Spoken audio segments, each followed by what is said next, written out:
오늘도 하나님 앞에 예배하러 나온 여러분 모두에게 하나님 우리 아버지와 주 예수 그리스도에게로부터는 은혜와 평강이, 사랑과 복주심이 충만하기를 주님의 이름으로 축원합니다. 조금 전에 우리 찬양대에 찬양 들을 때 마음이 평안하셨어요? 그런 주님이 주시는 안식을 영원히 누리고 싶으신가요?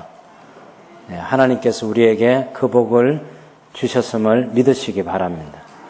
신자의 행복이 여러 가지가 있을 수 있는데 날마다 하나님께서 제게 주신 복이 무엇인지를 헤아려 보면서 감사할 줄 아는 신앙인, 그리고 하나님을 알아가고 하나님의 일하심을 알아가면서 기도가 점점 확장이 되고 깊어지는 것에 대한 감사가 있어야 되고, 또 성경을 깨달아 알아가는 행복이 매일매일 있어야 합니다. 성경을 알아가는 행복. 성경을 아는데 조금만 아는 게 아니고 많이 알고 부분만 아는 것이 아니라 한 절의 은혜를 받을 수도 있지만 10절을 통해서 은혜를 받을 수도 있고 한 장을 통해서 은혜 받고 몇 장을 통해서도 한꺼번에 은혜를 받을 수 있는 실력이 우리에게 있으면 있을수록 다윗처럼 고백할 때 하나님의 말씀이 송이꿀보다 더 답니다. 이런 고백이 사실은 있어야 되는 거예요. 예수 믿는 신앙생활의 길이가 오래되면 오래될수록 좋은 점이 뭐냐면 우리 아버지 우리 어머니는 늦게 예수를 믿어서 사실 성경 한 권도 제대로 모르고 찬송가도 제대로 부르는 것도 없이 천국 갔어요. 아니 그러면 천국 가면 될 거 아닌가? 아니 그렇지 않지. 천국이 기다려지고 너무너무 행복한 그 나라가 사모함이 되고, 사도 바울이 이 땅에 살면서 이 세상에 사는 것하고 천국하고 그 둘 사이에 끼어 있는데 개인적으로 바라는 것은 곧 지금 죽어서 하나님 나라에 들어가는 것이 좋지만 성도들 때문에, 성도들의 믿음의 유익과 성도들의 기쁨을 위해서 내가 이 세상에 조금 더 살아야 되겠다, 그런 생각을 가진 거죠. 늘 죽음을 사모하면서 사는 사람. 그건 절대로 성경을 모르면 안 되는 거예요. 하나님의 나라에 대한 이해가 없이는 그런 설레임을 가지고 죽음의 시간을 기다릴 수는 없습니다.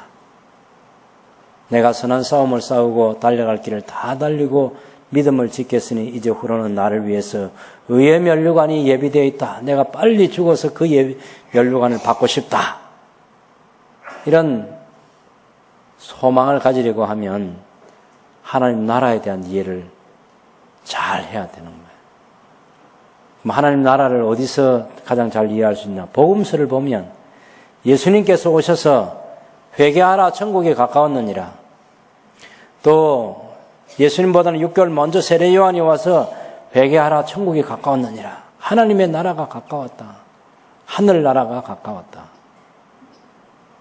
예수님께서 오셔서 하나님 나라를 선포하시고 하나님의 나라가 무엇인지 보여주시고, 그래서 바리새인들도 우리가 17장 20절에 질문한 것처럼 하나님의 나라가 어느 때에 임하겠습니까? 이런 질문을 하게 만들고, 그런데 하나님 나라는 너희 눈에 보이게 여기 있다 저기 있다 그렇게 할 수 있는 하나님의 나라가 아니라 너희 가운데 있다. 이미 예수님께서 오셔서 하나님 나라가 임하게 되면 어떤 일들이 있게 되는지를 기적을 통해서 병든 자를 치유하고 죽은 자를 살리고 영원한 그 나라의 속성에 대해서도 말씀해 주시고, 그렇게 해서 하나님 나라를 알게 해주셨고, 하나님 나라 왕이신 예수님이 있는 그곳이 바로 하나님의 나라라는 것입니다. 근데 거기는 그렇지만 지금 현재 임한 이 하나님의 나라가 성경이 약속하고 있는, 성경이 완성하려는 그 하나님 나라는 아닌 거죠.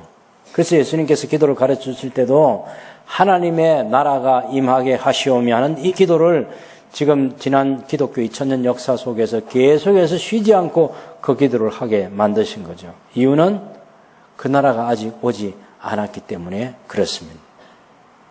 그 완성된 하나님의 나라, 그것을 천국이라 말하기도 하고 그것을 영생이라고 말하기도 하고 그것을 구원이라 말하기도 하는 거죠. 성경에 보면 예수님을 믿는다는 믿음을 통해서 얻을 수 있는 유익에 대해서 얘기할 때 예수님을 믿는 사람은 하나님의 자녀가 된다. 예수님을 믿는 사람은 죄 사함 받고 하나님 자녀가 되고 예수님 믿는 사람은 구원받는다. 예수님을 믿는 사람은 영생을 얻는다. 예수님을 믿는 사람은 천국에 들어간다. 예수님 믿는 사람은 하나님 나라에 들어간다. 이게 다 똑같은 거예요. 영생, 천국, 구원, 하나님의 나라.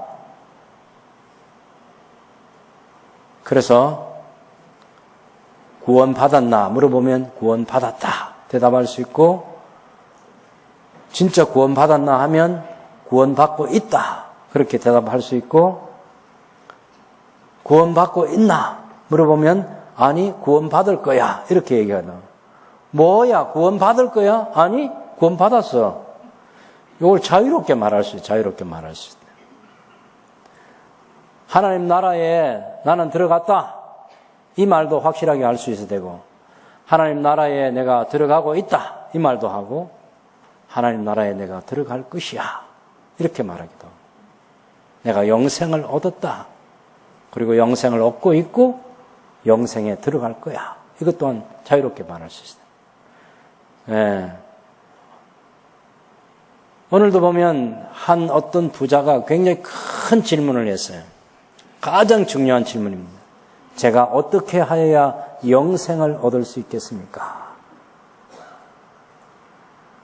큰 부자라고 그랬어요. 큰 부자. 18장 23절에 보면 그 사람이 큰 부자이므로 이 말씀을 듣고 근심하니라. 이렇게 큰 부자가 어떻게 하면 영생을 얻을 수 있겠습니까? 하는 이 질문을 했는데, 야, 얼마나 그 영생이 중요했으면, 얼마나 영생을 얻고 싶었으면, 부를 가지고도 만족할 수 없는 것이고, 부를 가지고도 그 영생을 얻을 수는 없었기 때문에 이런 질문을 한 거죠. 그 영생은 하나님만이 주실 수 있는 선물이에요. 예수님께서 요한복음 17장 3절에 기도하실 때 영생은 하나님 아버지와 예수 그리스도를 아는 것이 영생이다 이렇게 얘기를 했어요. 요한 1서를 기록했던 사도 요한은 요한 1서 편지를 받는 독자들, 성도들에게 너희에게 영생이 있다는 것을 알려주기 위해서 내가 이 편지를 쓴다 그랬어요. 그런데 사도 요한의 편지를 받는 그 독자들은 이미 영생을 얻은 사람들이에요. 하나님의 아들이 너희에게 있으면 너희가 영생이 있고 하나님의 아들이 너희에게 없으면 영생이 없다.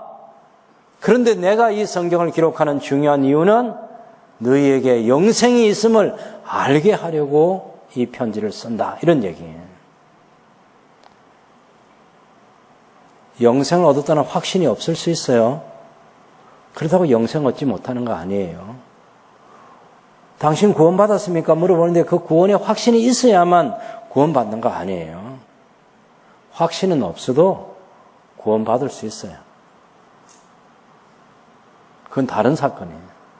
확신은 진리를 알게 되면 알게 될수록 하나님과의 깊은 교제를 나누는 시간이 많으면 많을수록 확신은 더 갖게 되겠지만 그것 때문에 구원을 받는다. 그건 아니에요. 구원을 받는 것은 오직 우리 예수님을 알고 우리의 죄를 예수님께 맡기고 회개하고 믿는 사람은 다 구원을 받는다. 이것이 성경이에요. 동의하시죠? 예. 확신과 관계 있는 거예요. 확신은 따라오는 거예요. 따라오는 선물이야. 그렇지만 이 질문은 어마어마한 질문이거든요. 제가 어떻게 하여야 영생을 얻을 수 있겠습니까? 제가 무엇을 하여야 천국에 들어갈 수 있겠습니까? 이 땅에 태어난 사람으로서 던질 수 있는 질문 가운데 가장 중요한 질문. 이 질문에 비하면 다른 건 다 짜잔한 것들이에요. 짜잔한 것들. 정말 중요한 질문은 내가 어떻게 하면 영생을 얻을 수 있느냐. 하나님의 나라에 들어갈 수 있느냐. 그 하나님의 나라가 언제 오게 됩니까? 그 하나님의 나라가 오게 될 때 징조는 무엇입니까? 제가 어떻게 하면 그 하나님 나라에 들어갈 수 있는 준비를 하면서 이 땅에 살 수 있습니까? 하는 그런 거예요. 질문을, 좋은 질문을 자주 만들어서 해보고 그것에 대해서 해답을 가지고 살아가는 복된 믿음의 사람들이 되시기를 바랍니다. 여러분, 하나님 나라에 들어가려면 하나님께 인정을 받아야 되잖아. 근데 우리가 지난번에 이 누가복음 18장에서 바리새인과 세리가 성전에 기도하러 올라갔는데 바리새인은 자기는 가서 하나님께 자랑스럽게 얘기했어요. 하나님, 저는 다른 사람들과 같지 않습니다. 저는 토색하고 세리를 두고 염두에 두고 하는 거죠. 불의를 행하고 간음을 행하는 그런 죄인들과 같지 않습니다. 저는 일에 2번씩 금식하고 저는 제 소유의 모든 소유의 11조를 하나님께 드리고 그래서 하나님 감사합니다. 이러는 거예요. 일에 2번씩 금식하는 거 쉽지 않고 소득의 11조를 내는 거 쉽지 않고 그리고 불의하게 살지 않고 하나님 중심으로 사는 게 쉽지 않은데 자기는 그렇게 산다는 것을 하나님께 감사를 드렸어요. 그런데 세리는 이 바리새인은 하늘을 향해서 고개를 들고 이렇게 기도하는데 세리는 차마 얼굴을 들지 못하고 머리를 숙여서 하나님 가슴을 치면서 하나님 저는 죄인입니다. 저를 불쌍히 여겨주십시오. 이렇게 했다는 거예요. 예수님께서 제 아들을 향해서 둘 중에 누가 옳다 인정을 받은지 아냐? 세리가 하나님께 옳다 인정을 받고 내려갔어. 바리새인. 그런 것을 가지고는 기도 응답도 받을 수 없고 그런 태도를 가지고 있으면 천국에 들어갈 수 없는 거예요. 그러면 그런 바리새인들이 천국에 못 들어가면 누가 천국에 들어갈 수 있느냐? 예수님께서 15절에서 18절 말씀을 통해서 어린아이 같아야만 천국에 들어갈 수 있다. 이렇게 얘기하는 거예요. 여러분 15절 보세요. 사람들이 예수님께서 만져주심을 바라고 예수께서 만져주심을 바라고 자기 어린 아기를 데리고 여기 어린 아기 갓난 아기 태중에 있는 아이 같은 그런 아이도 되고 갓 태어난 아이 우리가 베드로전서 2장 2절을 보면 갓난 아이들 같이 순전하게 하나님의 말씀을 갓난 아이들이 젖을 사모하는 것처럼 너희가 하나님 말씀을 사모하라 그렇게 말할 때 그때 그 갓난 아이입니다. 그 아이들을 지금 예수님께 데리고 축복 기도를 받으러 왔어요. 왜냐하면 고대 사회에서 유아 사망률이 많아요. 유아 사망률이. 여러분 우리 저보다 조금 빠른 세대 저희 세대도 그런 게 있었습니다만은 부모들이 아이 낳아놓고 이름도 짓지 않고 출생신고도 안 하고 형제들이 뭐 그때는 7명, 8명 뭐 또 한타서 어떤 집은 그렇게 많이 되는 집도 있었잖아요. 누가 죽을지 몰라. 언제 죽을지 몰라. 그래서 좀 더 기다려보고 100일 잔치하는 것도 그것 때문에 기다려본 거고 돌잔치도 그것 때문에 기다려본 거예요. 안 죽는 거예요. 1년 지나고 2년 지나고 그때 이제 호적하는 그런 경우도 많았어요. 우리나라도 그런데 우리나라 뭐 복음이 들어온 지가 130년 좀 더 됐는데 이 정도 우리나라도 그런데 고대 사회 예수님 시대에 당연히 그 사회는 유아 사망률이 많죠. 그러니 예수님께 기도받으러 온 사람들은 자기 아이들이 병에 걸리지 않고 건강하게 살아갈 수 있도록 또 하나님의 복을 받을 수 있도록 그런 축복 기도를 받으러 온 거죠. 그런데 거기 여러분 15절을 잘 보시면 제자들이 어떻게 행동했나요?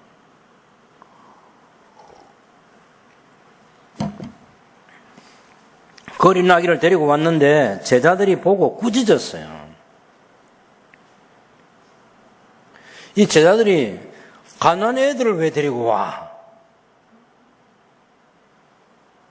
아니 지금 예수님에게 하나님 나라 이야기는 우리가 들어야지 우리가. 예수님께 지금 요한 17장부터 지금 계속해서 하나님 나라에 대한 얘기를 하고 있는 거죠. 이 중요한 얘기는 그런 아이들을 가치 없는 애들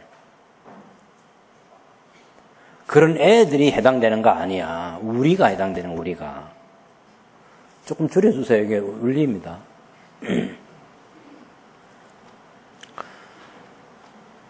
우리가 들어야 될 얘기를 왜 아이들이 와서 우리를 방해하냐고, 예수님과 우리 사이를. 꾸짖었다 그랬어. 마가복음 보면 예수님께서 그런 것을 보고 오히려 예수님이 분노했어요. 아이를 꾸짖는 것을 보고. 예수님 생각은 달랐어요. 어른이나 아이나 똑같다는 겁니다. 이게. 어른들에게 중요한 하나님의 나라는 우리 아이들에게도 중요한 하나님 나라예요. 어른들이 천국에 들어가면 아이들도 동일하게 들어가는 게 천국이에요. 그래서 하나님의 나라가 이런 아이들의 것이다. 갓난 애들. 이 사람도 천국에 당당히 들어갈 수 있는 자격, 권리를 하나님께로부터 얻을 수 있다는 거예요. 애들은 저리 가라. 왜? 돈이 안 되잖아. 예? 돈이 안 되잖아. 계속 투자만 해야 되니까. 그래서 아이를 잘 안 키우려고 하는 거예요. 여러분, 보험 중에 제일 좋은 보험은 자녀입니다. 그게 성경의 원리예요. 보험금을 많이 넣으려 하지 말고 자녀를 많이 두는 게 보험을 제일 안전하게 보험을 드는 거예요. 여러분, 국민연금이 우리를 책임져 주지 않습니다. 국민연금이 우리를 책임져 주지 않아요. 근데 아이들은 책임져 줍니다. 동의하시나요? 이게 아멘이 안 되면 큰일인데. 아직도 투자할 게 많아? 예. 물론 제 자신을 생각해 보면 제가 부모님을 모시려고 생각할 때는 돌아가시더라고. 그런데 부모에게 준 축복이 뭔지 아세요? 부모들은 자기의 자녀를 키울 수 있도록 필요한 것을 공급해 주시는 거예요. 아이 1명 낳으면 1명을 책임질 수 있게 해주시고 2명을 낳으면 2명 책임지게 해주시는 거예요. 3명이 있는 아이는 3명을 책임지게 해주시는 거예요. 바울 사도도 그 얘기를 했어요. 고린도 교회 편지 쓸 때 자기가 그 고린도 교회를 방문하는데 걱정할까 봐서 부모가 자식을 책임지는 거지 자식이 책임지는 거 아니야. 걱정하지 마. 내가 고린도 교회에서 교회 개척할 때도 성교비 오는 거 가지고 하고 모자라면 내가 손으로 벌어가지고 했지. 당신들에게 피해 입히지 않아서. 아까워요, 안 아까워요? 안 아까워요. 부모는 자녀를 위해서 투자하는 것이 전혀 아깝지 않아요. 근데 자식들은 요 부모에게 요거 봉투 드리는 요게 진짜 요 생각을 많이 하거든. 예. 그건 자식 세계고, 그건 우리 걱정할 거 없어. 하나님께서 부모에게는 줄 수 있는 복을 허락해 주시는 거예요. 그게 하나님의 경영 원리입니다. 그래서 이제 우리 갓 결혼한 청년들, 자녀를 내가 우리 아버지, 우리 엄마처럼 그렇게 낳고 살겠다. 그건 깨야 되고, 하나님 제게 자녀를 주시면 이 시대에 건강한 경건한 가정을 이루어서 하나님의 나라를 이루게 하는데 제가 헌신하고 싶습니다. 이런 기도를 하면서 결혼도 하고 자녀를 낳고 살아야 돼요. 만약 우리가 아이를 안 갖겠다면 요 제자들하고 똑같은 거야. 돈이 안 된다는 거야. 돈이 안 돼, 이게. 근데 예수님은 똑같은 하나님 나라에 들어가는 거야. 성전에 올라가서 하나님 나라는 일에 2번씩 금식하고 소득의 11조를 드리고 나는 불의한 사람들, 더 죄인들처럼 살지 않고 하나님 내가 얼마나 잘 살았습니까? 이런 자랑, 아이들은 그런 자랑할 줄 몰라요.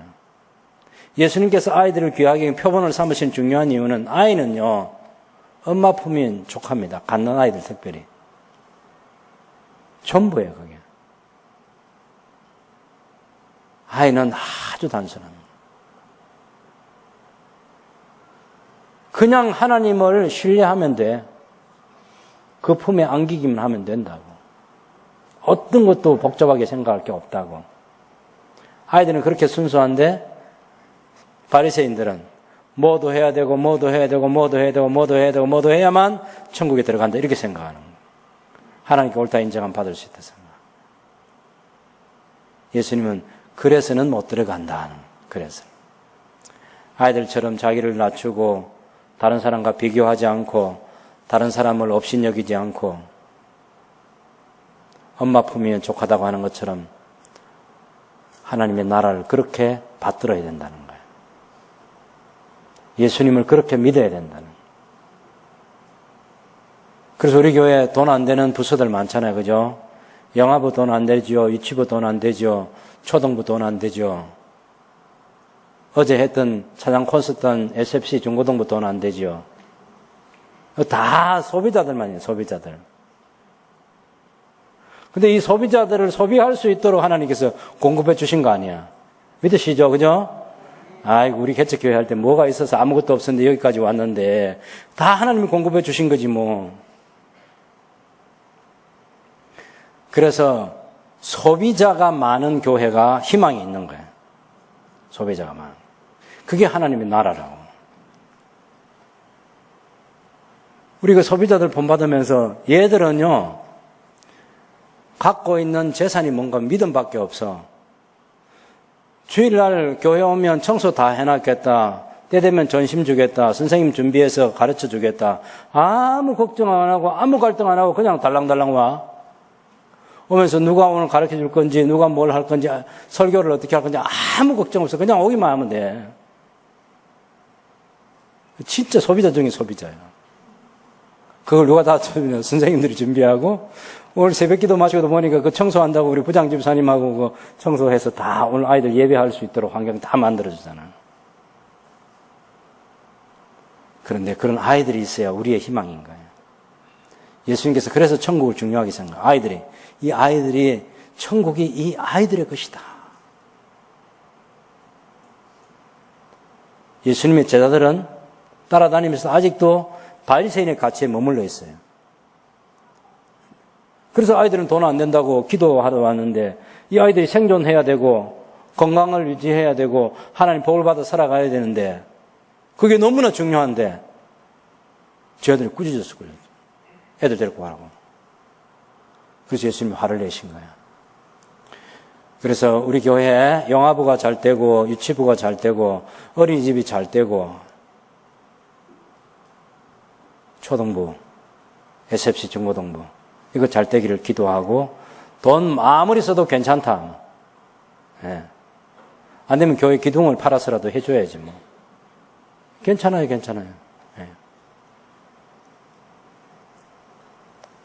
그렇게 해서 하나님 나라를 세워가는 주님의 마음을 헤아리는 성도님들이 되어야 되겠습니다. 예수님께서 지금 이제 제가 지금 말씀드린 것은 18장 9절에서 14절에 나오는 이 바리새인처럼 그렇게 하면 하나님 나라에 못 들어간다는 얘기고 15절에서 18절까지는 예수님께서 대조적으로 이런 어린아이 같아야 그래야 하나님 나라에 들어간다. 그 얘기를 강조하고 있다는 이 두 개를 연결시켜서 볼 수 있어야 된다. 그걸 말씀드리는 거예요. 그랬더니 지금 이 천국이 이 어린아이의 것이다. 이런 자의 것이다. 천국을 어린아이처럼 받들지 않으면 받들지 않는 자는 결단코 거기 들어가지 못한다 하니까 어떤 관리 부자가 말귀를 알아듣잖아. 야, 나 하나님 나라 들어가야 되는데 내가 뭘 해야 돼 그러면? 이걸 물어보는 거예요. 선한 선생님, 제가 무엇을 하여야 영생을 얻을 수 있겠습니까? 예수님이 네가 계명 알지 않냐? 살인하지 말라, 간음하지 말라, 도둑질하지 말라, 거짓 증언하지 내 부모를 공경하라. 선생님, 제가 그 어릴 때부터 다 지켰습니다. 아니, 와 하고 놀래야 되잖아. 누가 이걸 어릴 때부터 지켜? 안 지켜. 저도 어릴 때가 있었고 우리 아들도 어릴 때가 있었잖아. 안 지킵니다. 못 지킵니다. 예수님께서 이런 계명 말씀하시고 제가 어릴 때부터 다 지켰습니다. 이렇게 대답 나오게 하려면요. 부모들의 신앙교육이 가정에서 엄청나게 이루어졌다는 거 동의하시죠? 예, 그거 없이는 절대로 이렇게 안 됩니다. 얼마나 하나님의 말씀인 토라를 가지고 율법을 가지고 가정에서 실험하고 예배하고 가르치고 실제로 모범 보여주고, 그죠? 부모가 모범 보여주지 않으면 아이들이 하겠습니까? 그런 엄청난 노력이 그 가정에 있었기 때문에 제가 어렸을 때부터 다 지켰습니다. 이렇게 대답할 줄 아는 거예요. 근데 예수님께서 보니까 천국이 그 계명 지킨다고 들어가는 그런 하나님 나라는 아니잖아. 그래서 이 사람이, 이 부자가, 자, 돈 많겠다. 살아가는데 아무 지장 없죠? 그리고 잘 살고 있겠다. 반듯하게 살면서 칭찬 듣겠다. 그러니까 자기가 어떻게 하면 영생을 얻을 수 있겠냐 했는데 예수님께서 야, 너 정도면 그냥 들어가. 이렇게 말씀하실 줄 알았겠지. 근데 예수님은 이 사람이 뭘 지금 욕심내고 있는지 아셨던 거죠. 그 욕심이 바로 재산입니다. 내가 천국에 가도 가난하게 천국 가고 싶지는 않다는 거. 부를 가지고 가겠다는 거. 부를 가지고. 아마 여기 앉아있는 성도님들도 자, 기본적으로 새빵 살고 있는 사람도 천국은 새빵이 아니라는 것 때문에 천국 가고 싶죠. 예? 단 한 방 지금 새빵에 있는 요걸 그대로 옮겨서 천국이 그렇게 된다면 거기 가고 싶은 사람 누가 있겠어요? 아니 100평짜리, 200평짜리 혹은 그런 아파트나 저택이 있다 합시다. 근데 그걸 가지고 있는 사람들에게 천국 가면 다 공평하게 해주기 위해서 다 쓰레들어된 10평짜리 그런 집들에 거기 가서 다 옹기종기 살아야 된다든지 아니면 난민촌처럼 천국에 들어가서 사람이 너무 많아가지고 이번에는 그냥 텐트 치고 살아야 되는지 그러면 누가 거기 가고 싶어 하겠어? 우리 그 천국은 절대로 그런 곳이 아니라는 믿음 갖고 있죠. 그죠? 예, 천국 그런 곳은 아니에요. 아마 예수님께서 준비하러 가신다고 해서 2000년이 지났으니 얼마나 준비가 되는지 상상만 해도 예, 너무 가고 싶어요. 이 부자가 그것을 가지고 가고 싶어 합니다. 근데 예수님께서는 이 부자가 그걸 의지하는 걸 알아요. 버릴 줄 알아야 되는 거예요. 그래서 너 가서 팔아서 가난한 사람들에게 나눠주고 와서 나를 따르라. 그러면 천국에서 내게 보화가 있을 거야. 야, 이걸 팔아서 내가 어떻게 모은 건데 가난한 사람들에게 나눠주나. 그래서 심히 근심했어요. 여러분, 부자만 근심합니까? 우리에게도 예수님이 이렇게 얘기했으면 우리 집 하나밖에 없고, 아니 하나도 없고 새빵 살고 있고 단칸방이고 한데 그거 어떻게 새 빼가지고 가는 사람들 구제하고 와서 나를 쫓아라. 그러면 걱정 안 할 사람 누가 있겠어? 다 오늘 저녁에 가가지고 전부 다 이 수건 메고 며칠 앓다가 다음 주에 와야지. 그냥 다음 주에 맹전식을 못 옵니다. 아니, 어떻게 예수님이 이것밖에 없는데, 겨우 이것밖에 없는데, 이거 팔아가지고 가는 사람 구제하고 와서 예수님 믿으라 한다고. 이야, 제가 이렇게 딱 쳐다보니까 다음 주, 그래도 다 오겠네. 다 오겠네, 뭐. 못 팔아도, 하나님 못 팝니다 하고도 뭐 오겠네, 그냥.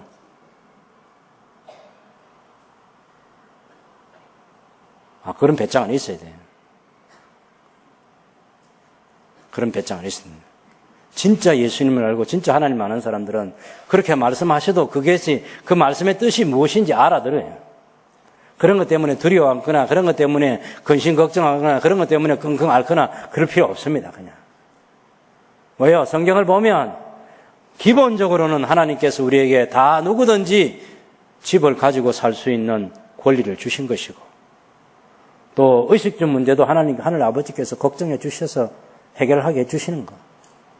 다만 그렇게 이루어지고 있지 않는 이 불공평한 세상은 부자들의 탐욕에 의해서 권세 있는 사람들의 탐욕에 의해서 이렇게 만들어진 것이고 하나님이 디자인하신 이 세상, 이 땅에서의 하나님을 누리고 사는 것은 기본적으로 삶에 필요한 것들은 하나님께서 공급해 주시는 것이기 때문에 절대로 하나님은 우리 보고 방세 빼라든지 그 집 팔아라든지 그렇게 하지 않습니다. 그거 믿으시죠? 네, 절대 그렇게 하시지 않아요. 그 부자가 근심하고 있을 때 예수님께서 이런 얘기를 했습니다. 누가복음 다른 성경은 좀 달라요.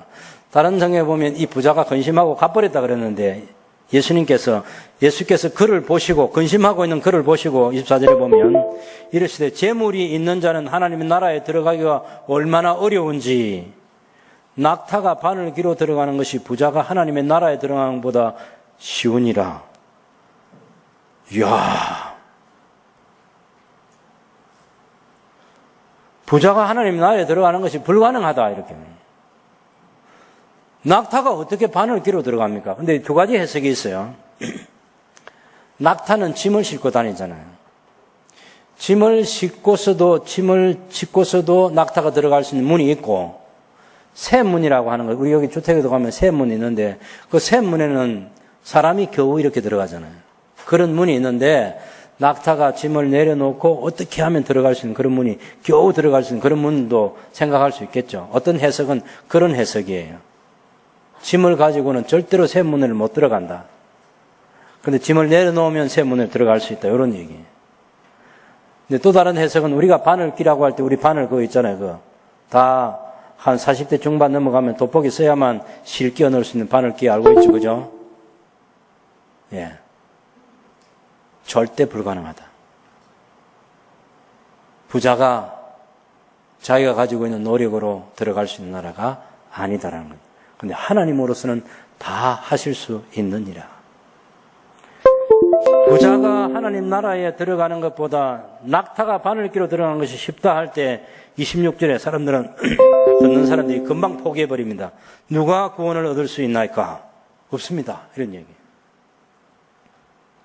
예수님께서 물어 사람이 할 수 없는 것을 하나님은 하실 수 있느니라. 하나님은 하실 수 있다. 그때 당연히 베드로가 먼저 나와야 합니다. 이걸 뭐 요한이 나오고 야고보 먼저 나오고 이건 안 돼. 먼저 나와야 될 사람이 꼭 먼저 나와야 돼요. 그래서 우리 회의하면 당회를 하든지 재직회를 하든지 대우를 믿으면 동의제창 먼저 하는 사람이 꼭 먼저 해줘야 됩니다. 그걸 다른 사람 기다리고 있으면 회의가 안 돼요.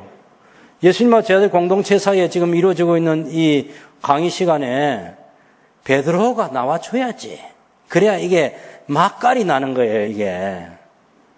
여러분, 그 TV에 그 유명한 강사들도 올 때 그 청중 중에 호응해주는 사람이 있어야 그 강의가 재미가 있고 진행이 되는 거예요. 예수님께서 가르친 데다 가만히 있으면 그 아무 재미가 없는 거예요. 이런 주고받고 뭐가 있을 때 베드로가 탁 등장하는 거예요, 베드로가.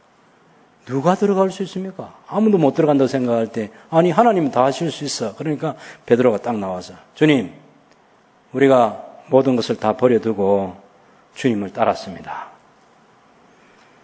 예수님께서 29절에 보니까 진실로 너희에게 이르노니 하나님의 나라를 위해서 집이나 아내나 형제나 부모나 자녀를 버린 자는 현세의 여러 배를 받고 내세의 영생을 받지 못할 자가 없느니라. 베드로가 다 버렸다 하니까 그 제자들은 실제로 배와 그물을 버려두고 예수님을 따랐던 사람이죠. 마태 같은 사람도 세관에서 열심히 세무공무원을 일하고 있는데 그거 그만두고 날 따라하니까 그렇게 예수님을 따랐던 사람이에요. 근데 제자들은 자기들은 우리가 다 버리고 주님을 따랐습니다 하는데 진짜 버렸습니까? 베드로 요한복음 21장에 보면 베드로가 예수님 부활하신 예수님 만나고 나서 나는 물고기 잡으러 간다 할 때 옛날 배 그대로 있었죠. 그죠? 자기가 갈릴리에 가면 자기 집 옛날에 마련해놓은 거 그거 있잖아요. 집도 있고 배도 있고 다 했어요. 하나도 안 버렸어요. 버렸다는 게 뭡니까? 삶의 우선순위를 바꿨다는 얘기죠. 베드로가 자기 아내를 버리지 않았어요. 바사도가 이런 얘기를 했지 않습니까? 내가 베드로처럼 아내를 두고 가정을 꾸릴 수 있는 그런 권한이 내게 없겠느냐? 있다.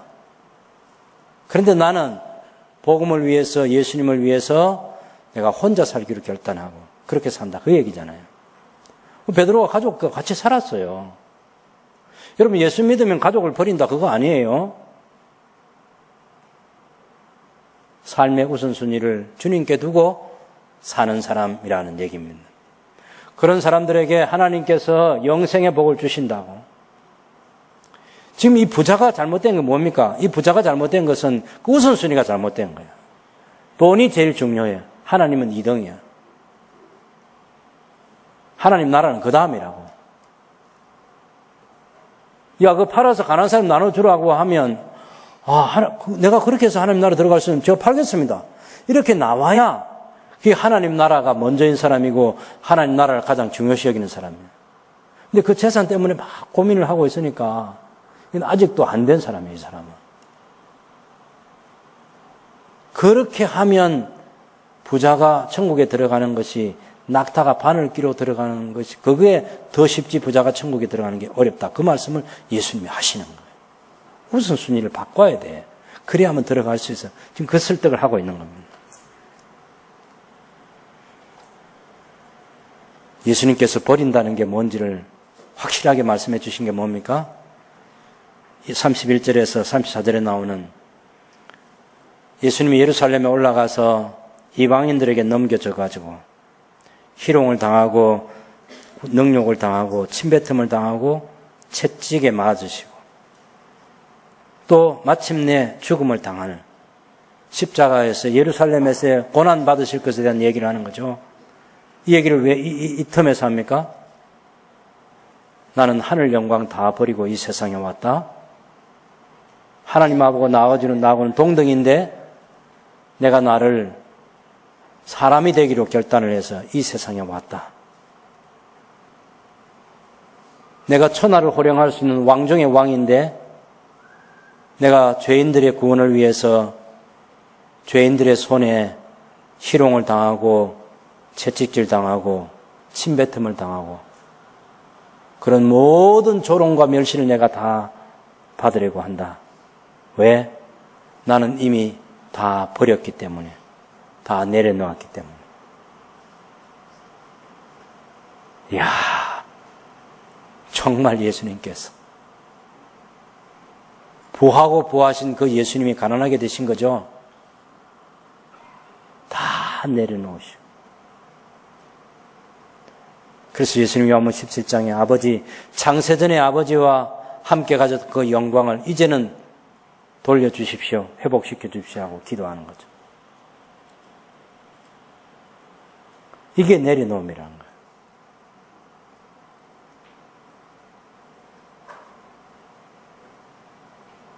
다 가질 수 있는데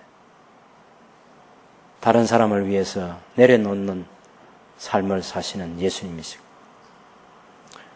제 아들이 이 말 들으면서 예수님이 딴 말 한 게 아니고 선지자들이 인자에 대해서 예수님에 대해서 예언한 거 있지 않느냐 그거 그대로 성취될 거야 그 얘기하는 거예요.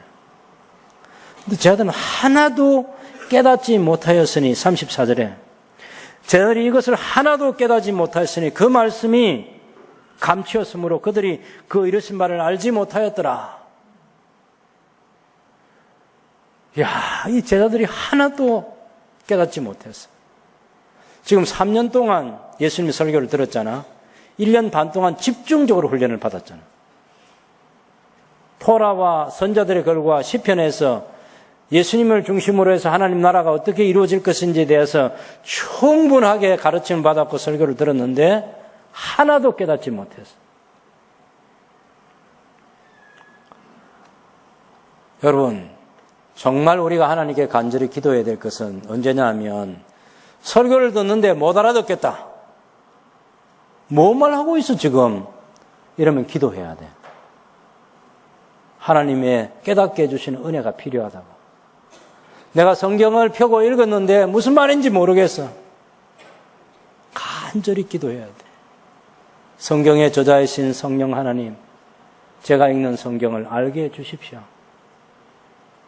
그렇게 기도하는 가운데 어느 날 하나님이 직접 내가 읽을 때 가르칠 때도 있고 순모임에 갔는데 우리 순장님이 딱 설명해 줄 때 금방 확 깨달아지기도 하고 또 어떤 것은 주일날 왔는데 설교 시간에 완전히 이해가 되어버리고 그런 경우가 있을 수 있는 거예요. 그렇지만 하나님께서 깨닫게 해주셔야 깨달아지는 겁니다. 세상에서 아무리 공부를 많이 했다고 해서 성경이 깨달아지는 거 아니에요. 설교를 듣는 횟수가 반복된다고 해서 깨달아지는 게 이 제자들은 하나도 안 깨달아. 그런데요, 제자들하고 전혀 다른 삶을 살고 있는 한 사람이 있었는데 그 사람은 맹인이에요. 여리고에 살고 있었습니다. 3년 동안 예수님이 이 세상에 오셔서 하시는 일들에 대한 얘기를 많이 들어봤어요. 눈을 보지는 못해요. 만나보지 못했어요. 듣기만 했어요. 그런데 그 예수님이 여리고를 지금 지나가신다는 거예요. 사람들이 따라다니잖아요. 예수님이 가시는 곳에 항상 사람들이 많이 따라다니거든. 지금 베레아에서 요단을 건너서 지금 여리고로 통과해서 예루살렘 내려가신단 말이에요. 그리고 베레아에서 많은 기적들이 일어났잖아요. 얼마나 많은 사람이 따라왔겠어요. 도대체 무슨 일이냐 물어봤어요. 이 맹인이. 그런데 나사렛 예수가 지금 지나간다는 거예요. 나사렛 예수? 아니지. 당신들이 말하는 그 나사렛 예수. 무슨 선한 사람이 나사렛에서 날 수 있겠냐고 말했던 그 나사렛 예수. 그 가난하고 버림받은 어둠의 땅에서 사신 그 출신 나사렛 예수? 아니야. 그 사람 나사렛 예수가 아니야. 그 사람 다윗의 자손이에요. 다윗의 자손. 하나님이 보내신 메시아. 주님! 다윗의 자손이야. 저를 불쌍히 여겨주십시오. 아니, 맹인 주제에 조용해! 조용해. 아니야. 다윗의 자손이. 다윗의 자손이. 안 못 보는 맹인. 당신만이 내 눈을 뜨게 하실 수 있는 다윗의 자손. 다윗의 자손이 오면 눈먼 자를 보게 하고 눌린 자를 자유케 하고 그 하나님의 약속이 성취될 그 약속의 성취를 위해서 오신 다윗의 자손 예수여 저를 불쌍히 여겨주십시오. 예수님께서 서서 그 맹인을 데려오게 했습니다. 40절에 예수께서 머물러 서서 명하여 데려오라 하셨더니 그가 가까이 오매 물어 이렇습니다. 예수님 물었어요. 내게 무엇을 하여 주기를 원하느냐? 이럴 때 주여 보기를 원하나이다. 주님 다시 보기를 원합니다. 42절에 예수께서 그에게 이르실 때 보라 내 믿음이 너를 구원하였느니라. 여러분 여기 우리 누가복음 18장에 보라는 말이 있어요. 28절 보면 베드로가 여쭤되 보옵소서 한 요것도 역시 보라는 말입니다. 보옵소서. 예수님이 존칭어를 썼을 뿐이에요. 헬라어로는 이두라는 말이에요. 그 다음에 31절에 보면 예수께서 12제자를 데려오시고 이르실 때 보라 이 말도 있어요. 이것도 이두, 보라, 자 그런 말이에요. 예? 인자가 예루살렘 올라가서 뭐 어떻게 된다. 보라, 이두라는 말이에요. 그런데 여기 41절에 맹인이 주님 보기를 원합니다 할 때 이거는 아나블렙소라고 해가지고 다시 내 눈을 열어서 보기를 원한 감탄사가 아니에요. 앞에 28절하고 31절에 있는 것은 감탄사 보라는 말이고 여기는 감탄사가 아니고 동사입니다. 이거는 제가 보기를 원합니다 이런 얘기고 그 다음에 42절에 더 중요한 것은 그냥 우리는 보라라고 그렇게 두 글자로 되어 있지만 사실은 그게 아니고 내가 다시 보아라 하는 그 명령어입니다. 내가 다시 보아라. 주님 제가 다시 보기를 원합니다 할 때 그래? 그러면 다시 보아라. 내 믿음이 너를 구원하였느니라.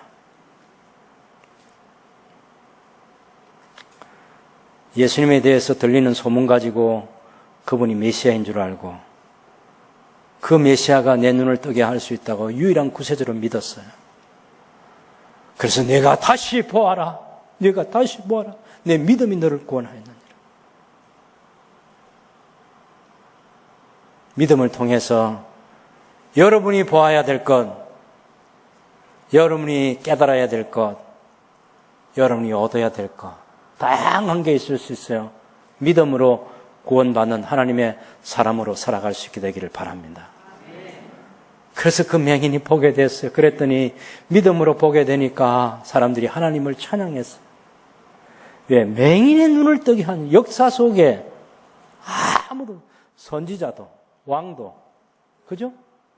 또 그 당시에 종교 권력가 있는 대제사장도 누구도 눈을 뜨게 해주는 사람은 없잖아. 그런데 예수께서 맹인의 눈을 뜨게 해주신 거예요. 그래서 하나님을 찬양했어요. 근데 여전히 오늘 본문에서 해결 안 된 게 뭡니까? 큰 부자가 영생을 얻으려면 내가 가지고 있는 것을 팔아서 가난한 사람 나눠주고 와서 나를 쫓으라고 했는데 이 부자가 어떻게 되냐는 거예요. 부자. 그럼 부자는 천국에 못 들어가나? 부자는 이 세상에서 아무도 안 되나? 아니, 부자도 된다. 그게 19장 1절에서 10절에 말하는 부자 삭개오 이야기예요. 이 사람 세리장이고 이 사람 재산이 많아요. 사람들에게 비록 멸시와 천대를 받는 유대인 사회에서 우리가 지난주에 보았던 성전에 올라갔던 바리새인이 나는 저 세리와 같지 않습니다 할 때 세리는 조롱의 대상이에요. 이 사람은 그래도 관직에 있잖아요. 세리장이잖아요. 세리. 우리 세무서장 그죠? 힘이 있습니다. 자영업하는 사람들 무슨 세무 신고해야 될 사람들 세무서 갈 때 약간 떨리잖아요. 그죠? 쫄린다고. 그 세무 공무원도 그런데 그 정도가 아니고 세무서장. 세무서 겁납니다. 세무조사 나간다 그러면 다 기업들이 겁내잖아요. 그런데 유대사에서는 요새요 세금 거둔 사람 아주 업신여기고 멸시하는 사람.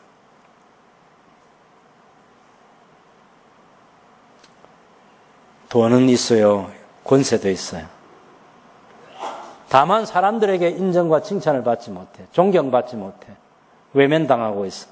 소외당하는 거예요. 이 사람 또한 예수님에 대한 소식을 그동안 들었어. 그 예수님이 내 문제를 해결해 줄 수 있겠다. 예수님 보고 싶어요. 특히 여리고를 간다는 이 마지막 기회에 이 기회를 놓치지 않고 예수님을 보고 싶어요. 근데 키가 작아. 사람들 군중들이 너무 많아서 볼 수가 없어. 그래서 돌무화과 나무 위에 올라간 겁니다. 우리가 지난번에 여리고에 갔을 때 지금도 그 여리고 가면 돌무화과 나무 있습니다. 삭개오 나무라고 일명 그렇게 불리기도 한데 여리고 복판에 그 나무가 있어요. 그런데 그 나무 위에 올라간 게 이게 키가 작다는 말은 일단 키가 작다는 말은요. 키만 작은 게 아니고 그 당시에 키가 작다는 이 표현 자체는 정신적으로도 왜소한 사람, 마음이 좁은 사람 이렇게도 해석이 되는 사람이 키 작은 사람이에요. 자, 이런 사람이 지금 나무에 올라갔어요. 나무에 올라갈 때 사람들이 나무에 올라가면 다 주시해 볼 거 아니에요. 그런데 안 봐요. 왜냐하면 나무에 올라갑니다. 돌무화과 나무에. 왜냐하면 돌무화과 나무 올라가가지고 돌무화과 나무는 5월, 6월, 9월, 10월 이 두 번 수확을 하거든요. 참 무화과 나무의 열매처럼 맛 없습니다. 그래도 이것이 가난한 사람들에게는 구황작물로 그렇게 그 열매를 먹어요.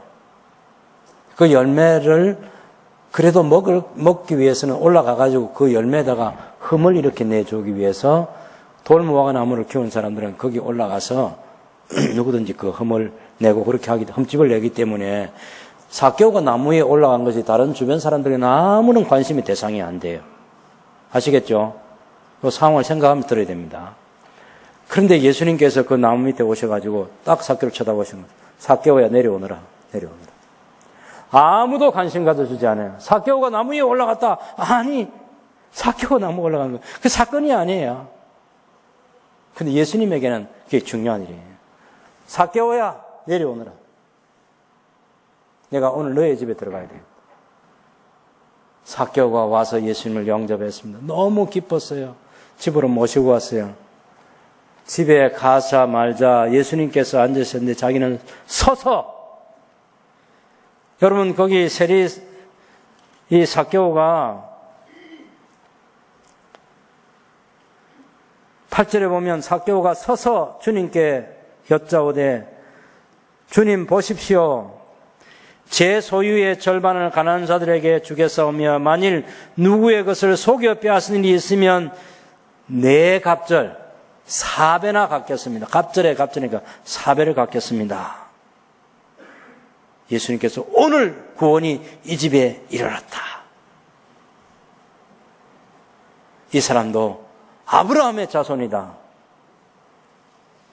여러분, 아까 구원받지 못한, 아직도 결단하지 못한 어떤 부자 관리 있잖아요. 아브라함의 자손이죠. 혈통적으로 아브라함의 자손입니다. 우리가 지난주에 보았던 성전에 올라갔던 그 바리새인, 아브라함의 자손이잖아요. 하나님께 기도 응답받지 못하고 내려왔던 그 사람도 아브라함의 자손이에요. 수많은 서기관과 율법의 교사들, 하나님의 나라가 어딘지 언제 임하는지 물어보고 질문하는 사람 다 아브라함의 자손이에요. 여기 근데 유독 삭개오가 사람들에게 업신여김을 당하고 버림받은 이 삭개오가 유독 하나님께서 예수님이 이 사람을 향해서 오늘 구원이 이 집에 이르렀다. 그 이유는 이 사람이 아브라함의 자손이기 때문이다 얘기했는데 뭐가 아브라함의 자손입니까? 아브라함처럼 하나님을 만나고 아브라함처럼 하나님 말씀을 듣고 아브라함처럼 하나님 말씀에 순종할 줄 알고 하나님 마음을 헤아리면서 갈 길을 떠나는 사람, 그 사람이 아브라함의 자손이에요. 앞에 있는 그 큰 부자 관리는 부를 가지고 이거 갖고 천국에 들어가야 되겠다 생각합니다. 그런데 아니, 삭개오는 예수님을 뵀을 때 제 소유의 절반을 나눠주겠습니다. 예수님이 소유 얘기하지 않았어요. 자기가 자발적으로 얘기한 거예요. 제가 억지로 빼앗은 거 있으면 4배나 갚겠습니다. 이 변화된 삶의 결단을 위해서 주님께 말씀드리고 그렇게 살려는 이 삭개오에게 오늘 구원이 이 집에 이르렀다. 부자가 벌을 가지고는 천국에 못 들어가지만 믿음으로 들어간다. 맞죠? 동의하시죠? 예, 믿음으로 하나님 나라에 들어갑니다. 믿음이 있는 사람, 돈을 쓸 줄 아는 사람. 모든 사람이 돈을 다 가지고 있는 거 아니에요. 삭개오 같은 사람이 돈을 가지고 있어요. 그런데 그 돈을 위해서 주님과 주님의 나라를 위해서 쓸 수 있는 마음까지 가진 그런 믿음의 사람이 된 거죠. 그래서 구원이 이 집에 이르렀다고 하는 것입니다. 우리가 무엇을 하여 영생을 얻는다고요? 예수님을 제일 삶의 우선순위로 두어야 된다. 예수님보다 더 귀한 게 있으면 안 된다. 어떤 사람이 영생을 얻고 어떤 사람이 하나님 나라에 들어갈 수 있냐고? 그 하나님의 나라보다 더 중요한 게 있으면 안 된다. 그것이 전부여야 된다. 그래서 믿음으로 결단하고 살아가는 사람, 가난한 사람도 부자도 다 하나님 나라에 들어갈 수 있다. 성경이 그것을 우리에게 얘기하는 거예요. 믿음으로 살아라. 여러분 모두가 영생을 얻기에 넉넉한 하나님의 사람으로서의 복을 누릴 수 있게 되기를 바랍니다.